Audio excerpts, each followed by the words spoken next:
بسم اللہ الرحمن الرحیم۔ تبلیغی جماعت کا مختصر تعارف۔ تقریباً 1 صدی قبل متحدہ ہندوستان کے ایک بہت بڑے عالم اور بزرگ حضرت مولانا محمد الیاس رحمۃ اللہ علیہ نے دیکھا کہ ہندوستان میں مسلمانوں کی دینی حالت افسوسناک حد تک ابتری کا شکار ہے۔ نیز انہوں نے دیکھا کہ ہندوستان کے بعض علاقوں میں مسلمان صرف اسلام کا نام تو جانتے ہیں مگر ان کو کلمہ اسلام لا الہ الا اللہ محمد الرسول اللہ کا صحیح تلفظ تک بھی نہیں آتا۔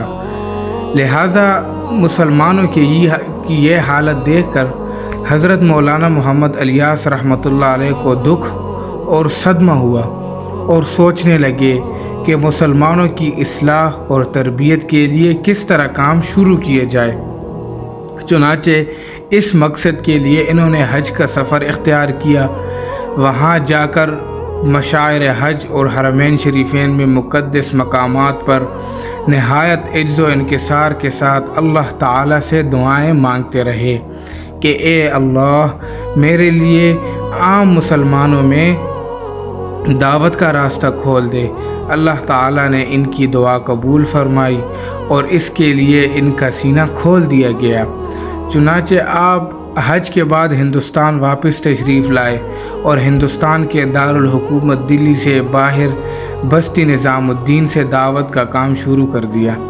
آپ کا معمول تھا کہ آپ شہر کے بازاروں، گاؤں اور قصبوں میں جاتے اور مسلمانوں کو اللہ تعالیٰ کی طرف دعوت دیتے اور مساجد اور تعلیم کے حلقوں سے جڑنے کی ترغیب دیتے تاکہ وہ اس طرح ایمان، نماز اور اسلام کے بنیادی مسائل سیکھیں اور ان بنیادی مسائل اور اسلامی آداب کو خود سیکھنے، عملی طور پر اپنانے اور دوسروں کو سکھانے کے لیے ان سے مطالبہ کرتے تھے کہ اپنے خرچ پر مہینے میں 3 دن، سال میں 40 دن اور عمر بھر میں 4 ماہ کے لیے اللہ کی راہ میں نکلیں۔ اس طرح اللہ تعالیٰ نے اس بزرگ کی مخلصانہ محنت میں برکت عطا فرمائی اور ان کے ارد گرد پاک سیرت اہل ایمان افراد کی ایسی جماعت جمع ہو گئی جن کا تعلق معاشرے کے ہر طبقے سے تھا۔ اس میں تاجر بھی تھے، کاشتکار، سرکاری اور غیر سرکاری ملازمین، اساتذہ، طلباء اور مزدور وغیرہ سب ہی تھے۔ حضرت مولانا الیاس رحمۃ اللہ علیہ نے اس جماعت کے لیے کچھ قواعد و ضوابط وضع فرمائے جن میں سے بعض کو یہاں ذکر کیا جاتا ہے۔ نمبر 1، اپنے خرچ پر نکلنا۔